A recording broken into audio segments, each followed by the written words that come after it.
నమస్తే అండి. శివుడు అభిషేక ప్రియుడండి.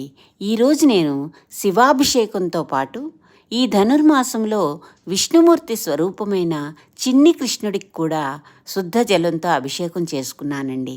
ఆ స్వామి చల్లని కరుణ మనందరి మీద ఉండాలని మనస్ఫూర్తిగా కోరుకున్నానండి. జనవరి నెల వచ్చిందంటేనే మన తెలుగువారికి పండుగల నెలండి.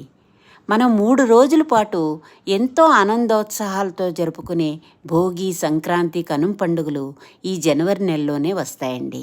మొదటి పండుగ భోగి ఈ నెల 14వ తారీఖున మనం జరుపుకోబోతున్నామండి.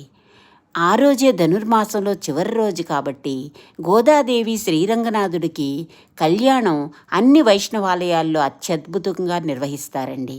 ఆ కళ్యాణాన్ని వీక్షిస్తే ఇంట్లో వివాహం ఆలస్యమైన వారికి తొందరగా వివాహం అవుతుందని, సుఖశాంతులు వర్ధిల్లుతాయని పురాణాలు చెప్తున్నాయండి. అలాగే భోగి మంటల్లో మనం దక్షిణాయనంలో పడ్డ కష్టాల్ని, అజ్ఞానాన్ని, చెడు వ్యసనాల్ని దగ్ధం చేసి ఉత్తరాయణంలో సుఖ సంతోషాల్ని, జ్ఞానాన్ని పొందుతామని భోగి పండుగ విశిష్టతగా చెప్తారండి.